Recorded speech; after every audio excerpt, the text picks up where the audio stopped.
Hello friends, in the last few lectures I discussed about fundamentals of radiative heat transfer and basic laws of radiation. In today's lecture I will consider radiation from plane surfaces. So let us consider a plane surface of some finite thickness. Now radiation falls on this surface, the radiation coming from some outer source. The radiation that falls on this surface has three roles.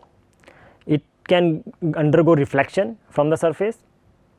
The second part can go into the surface or into the material and get absorbed, and there is a third part, the radiation that is not reflected, neither reflected nor absorbed, will be transmitted through the medium. So there are three components: radiation reflected, absorbed and transmitted. According to the energy absorbed or reflected, we define three parameters for the surface. These parameters are reflectance, absorptance and transmittance, and together with these three parameters the fourth one is also defined, emittance. Now reflectance, absorptance and transmittance, these three parameters not only depend on the surface property, but also depend on the radiation, the source of radiation from which the radiation is falling. On the other hand, emittance is purely a surface property. So we define reflectance as the reflected part of incoming radiation divided by total incoming radiation. When we talk about total, we talk about integrated over all wavelengths. As we will see in subsequent slides, this reflectance, absorptance and transmittance may depend on wavelength and direction also, but here we just give a general idea of these properties. So reflectance is the reflected part of incoming radiation divided by total incoming radiation, and similarly absorptance is defined as the part of incoming radiation that is absorbed within the medium or the surface divided by total incoming radiation, and the transmittance is defined as transmitted part of the incoming radiation divided by total incoming radiation, and these three components have to satisfy conservation of energy, and that is why the sum of reflectance, absorptance and transmittance should be equal to 1. So these three parameters, reflectance, absorptance and transmittance, are dependent on incoming radiation, and we will see how to calculate these properties. The fourth one is the emittance, that is defined as energy emitted from a surface divided by energy emitted by a black body, okay, at the same temperature. So this emittance is a function of surface property, surface parameters like temperature.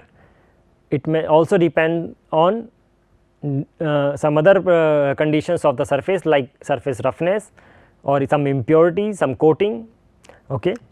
So the parameters that basically define or govern these parameters are temperature, direction, wavelength. So these are the major parameters basically that decide the amount of energy that is reflected, absorbed or transmitted, okay. But there are some other minor factors like surface finish, okay, roughness of the surface and impurities. Like for example, aluminum surface may oxidize over a period of time and its properties like reflectance and absorptance may change, okay, due to oxidation. So we will see how these things basically are governed. Now there are some special classes of surfaces like transparent surface, opaque surface and so on. The transparent surface is the one which does not absorb or reflect any radiation. So whatever radiation falls on this surface will be basically transmitted, okay. So many dielectric and non-conducting materials basically come under this category. So they have very poor reflectance and absorptance, the dielectric and non-conducting materials. Then we have opaque surfaces which have zero transmittance, but they have strong reflectance and absorptance.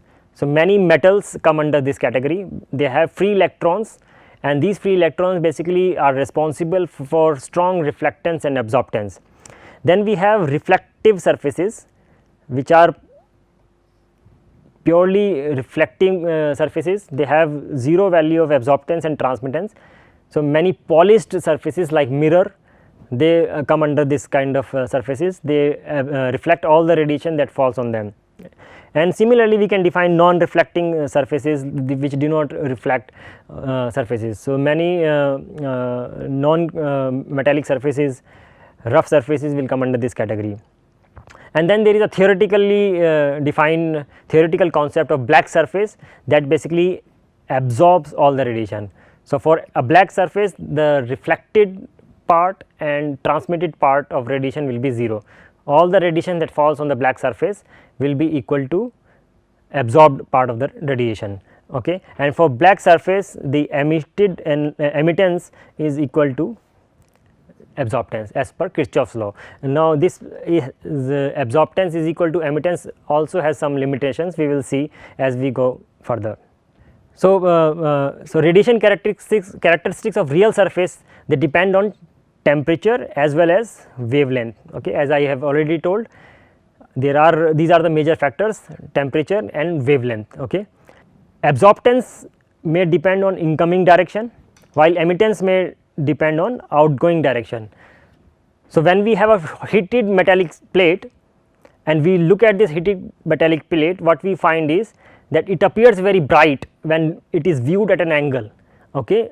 It is because the metals have very high emittance when seen from an angle. So, emittance basically depends on outgoing direction. If you look at an angle, it will appear very bright. If you look at the metallic plate, heated metallic plate, normal to it, it may not appear that bright. Okay. Similarly, incoming direction also plays an important role. If the sun is overhead, the amount of energy absorbed by a solar collector is going to be more.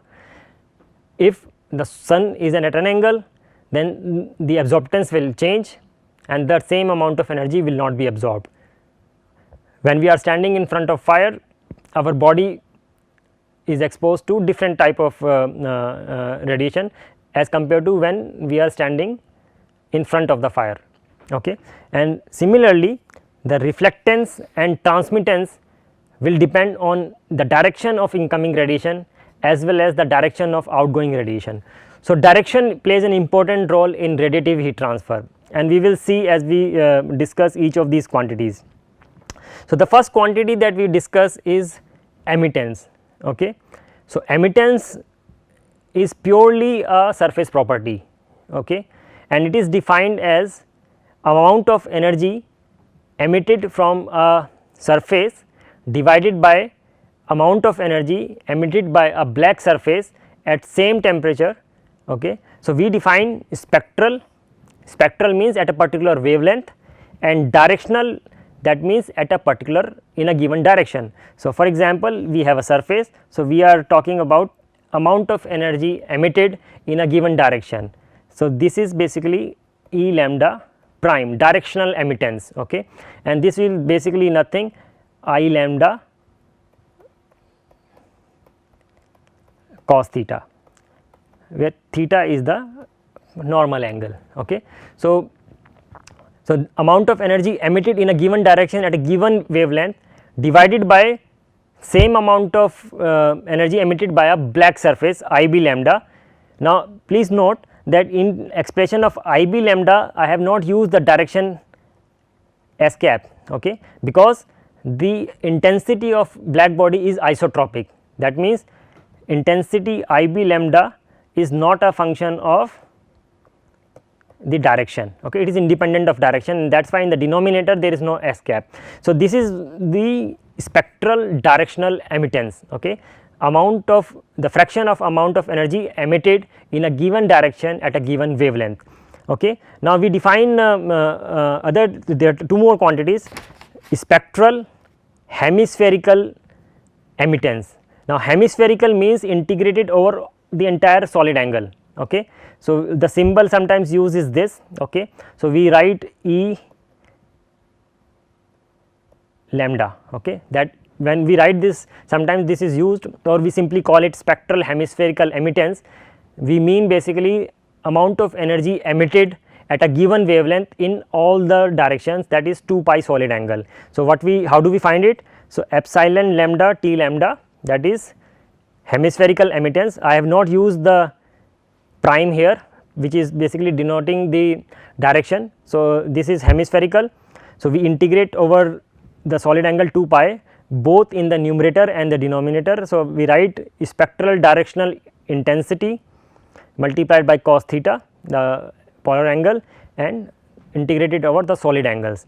Okay. Now, this intensity from this can be substituted from this expression. So, we can write I lambda as equal to epsilon lambda prime times I b lambda. So, from this, let us call this equation 1, and from equation 1 we substitute the expression for I lambda, and what we get is this expression. Now, under certain assumptions we can take either I b lambda out of this integral or this epsilon lambda out of the integral. Okay. So, we will see this in a while, but for this case I b lambda is independent of direction. So, this can be pulled out. Okay. We can take out I b lambda from numerator as well as denominator, and this expression simplifies to 1 upon pi integral over 2 pi directional spectral emittance integrated over solid angle. Okay. So, this is the expression for spectral hemispherical emittance.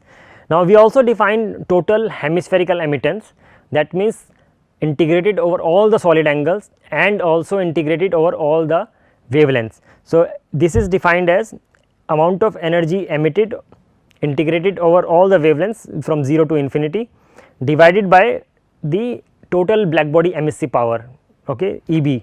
So, this basically gives you the expression for total hemispherical emittance. Okay. So, these three quantities are of interest, and all these three quantities are basically dependent on temperature and wavelength and direction. Okay. So, they are purely surface properties, okay, as compared to absorptance and reflectance that depend on incoming radiation. These are purely surface properties.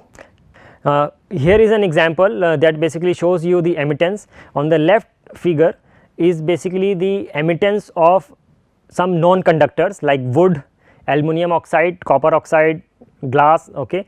And what we observe, so the x axis, or basically this is on a polar chart, the radius here, the direction of radius basically represents the magnitude of emittance, while the theta direction represents the angle of emitted energy.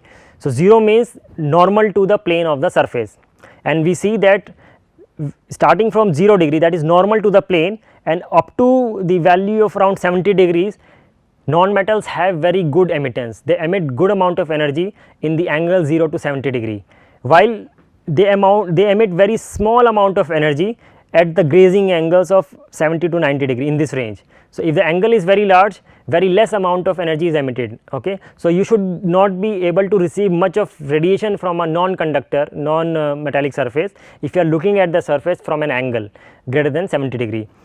In contrast to non-metals, the right picture shows you the emittance of metals. Now, metals have almost very small compared to non-metals, they have very low emittance in the entire direction, starting from 0 degree to 90 degree. The values varies from 0.06 at 0 to 20 degree here to a value of 1.14. So, the values compared to non-metals are very less, but they are even less at the angles 0 to near normal. So, metals have low value of emittance at normal direction, non-metals have high value at normal direction.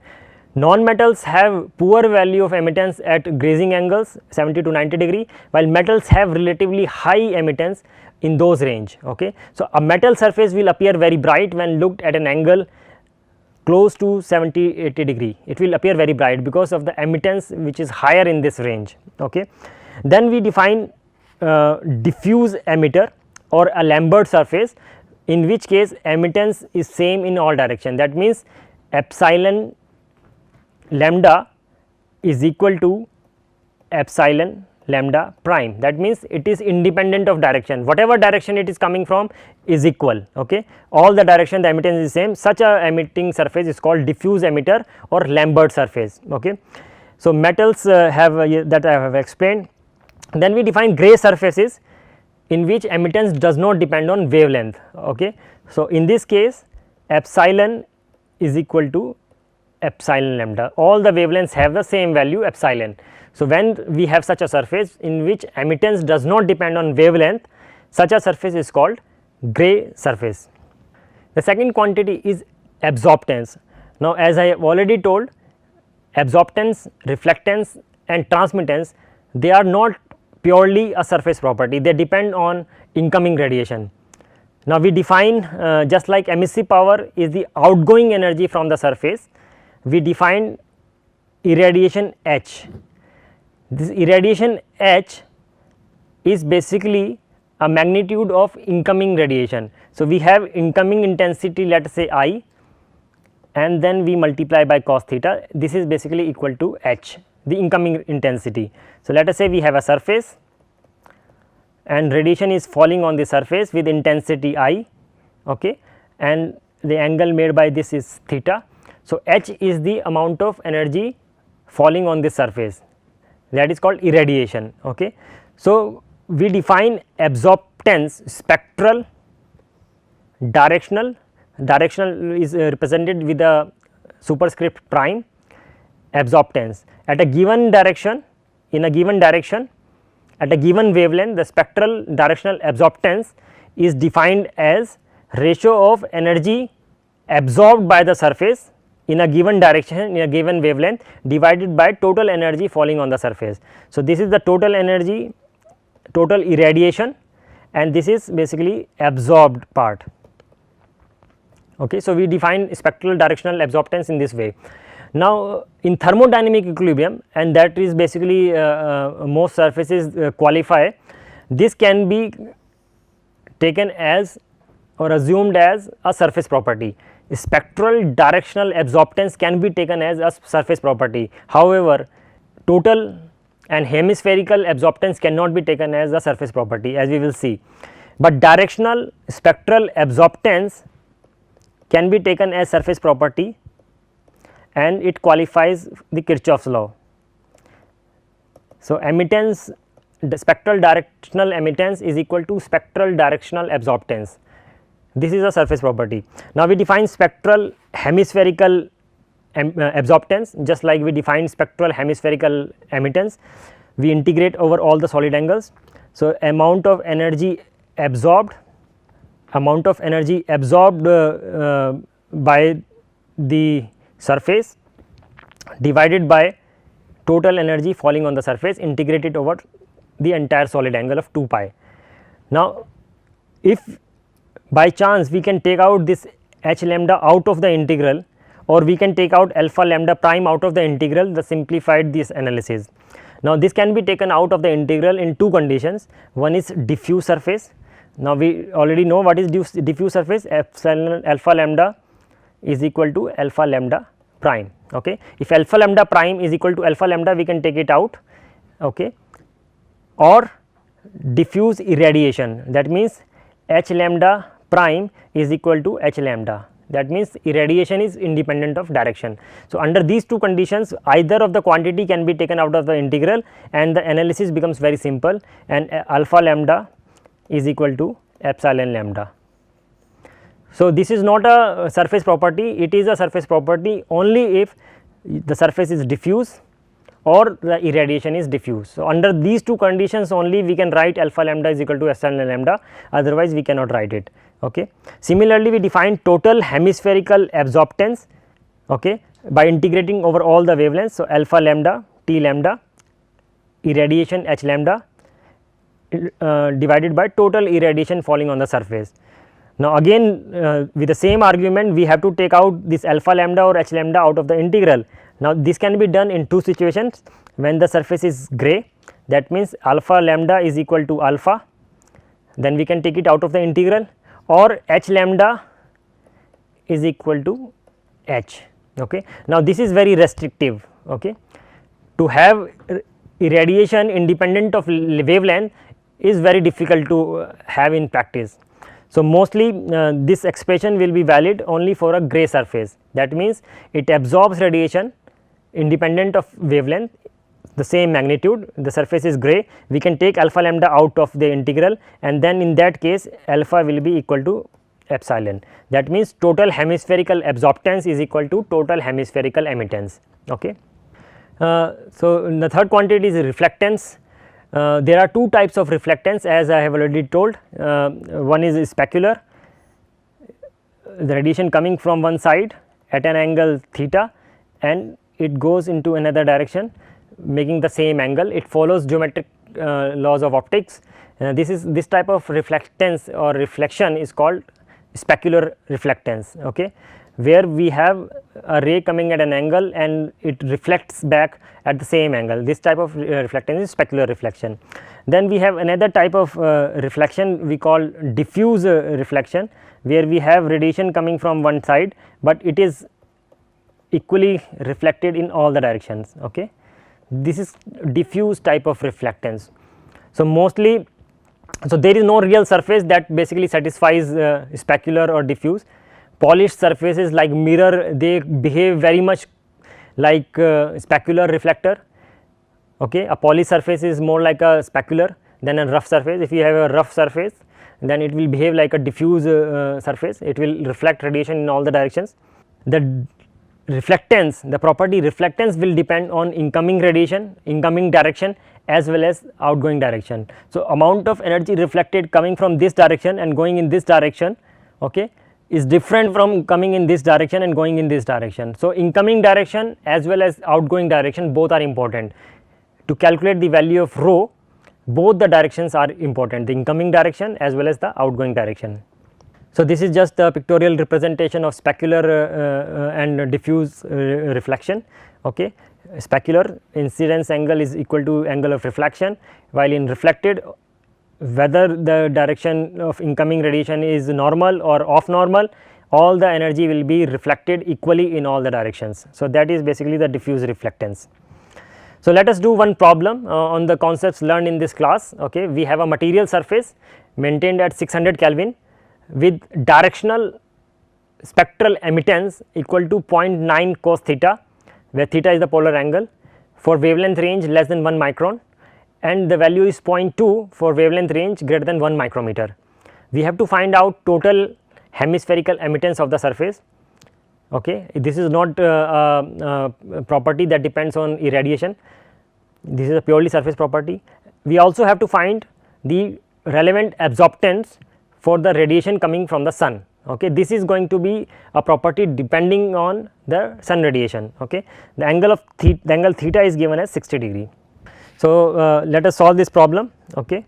We will use this expression for, so we have to find out, let us look at the expression that we have derived. So, we will be using this expression for spectral hemispherical emittance and total hemispherical emittance. Okay. So, we will first find out total spectral hemispherical emittance, spectral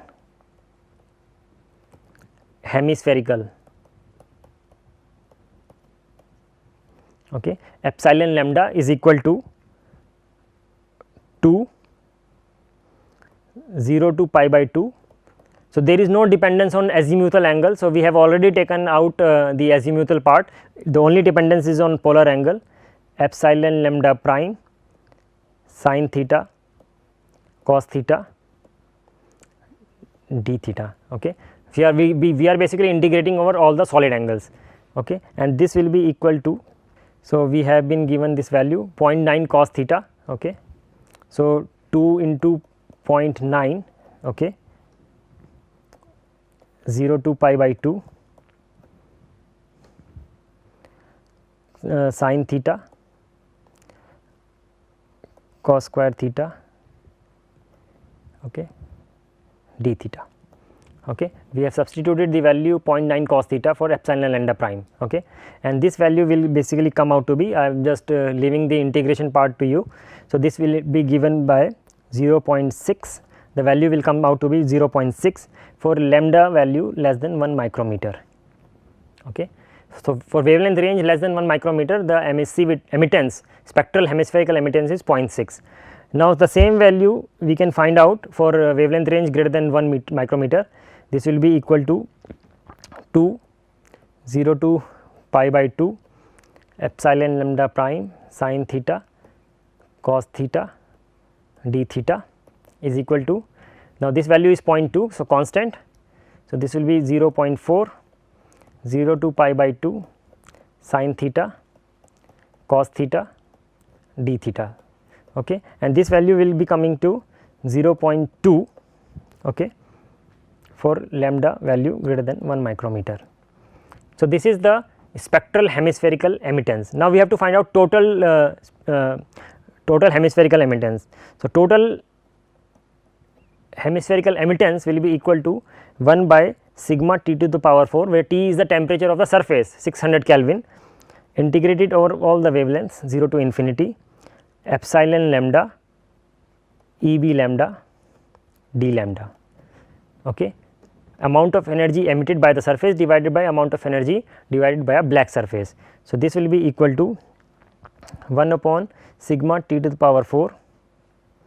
We have to divide in the wavelength range 0 to 1 and 1 to infinity, 0 to 1, epsilon lambda is 0.6 E b lambda d lambda plus 1 to infinity 0.2 E b lambda d lambda, okay. And this value we can easily solve. This value will come out to be 0.2, okay. By using this black body emission power tables, we can calculate this expression, okay, and this value will come out to be 0.2. So, total hemispherical emittance is equal to 0.2, okay. Now, we have to find out, so this is the first part, we have to find out the relevant absorptance. Now, solar angle, the solar energy is coming at an angle theta, which is equal to 60 degree. So, we have to find out total directional absorptance, we have to find out epsilon prime, okay. So, this epsilon prime will be equal to 1 upon sigma T to the power 4, where T is the sun temperature, okay, integrated over all the wavelengths 0 to infinity, directional emittance epsilon prime, okay, at an angle of 60 degree, and then E b lambda at the sun temperature d lambda, okay. So, this will be equal to 1 by sigma T to the power 4 0 to infinity. Now, epsilon prime integrated over all the wavelengths 60 degree, okay. So, we have to first evaluate this. So, this will be equal to 0 to 1, okay. We have this dependence 0.9 cos theta, okay. So, we will write this like this 0 to 1 epsilon lambda prime E b lambda d lambda plus 1 to infinity epsilon lambda prime E b lambda d lambda. So, this is going to be epsilon prime at 60 degree angle, okay. And then we just multiply by this will be divided by sigma T to the power 4, okay, and then we multiply by E b lambda T sun d lambda, okay. So, so let us see what I have done. So, 1 upon sigma, so we have to find out directional total absorptance alpha prime integrated over all the wavelengths. So, what I have done is I have taken directional emittance at 60 degree angle integrated over all wavelengths multiplied by solar spectrum E b lambda and then integrated over all the wavelengths. So, 1 upon sigma T sun to the power 4 remains the same 0 to infinity. Now, this epsilon prime is basically done on this type of calculation that we have done in the first part. So, epsilon prime is epsilon lambda prime, for lambda less than 1 micron it will be equal to 0.9 cos theta, okay. So, 0.9 cos theta E b lambda at the surface temperature d lambda and divided by sigma T to the power 4. Similarly, plus 1 infinity epsilon lambda prime E b lambda d lambda, okay, and then E b lambda T sun d lambda. Okay. So, when we solve this, basically what we get is equal to alpha prime is equal to, in 60-degree angle, this will be equal to 0.379. Okay. So, this is our total hemispherical emittance, and this is equal to total directional absorptance. Okay.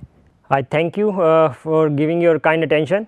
So, I wind up this lecture with this numerical problem. Thank you.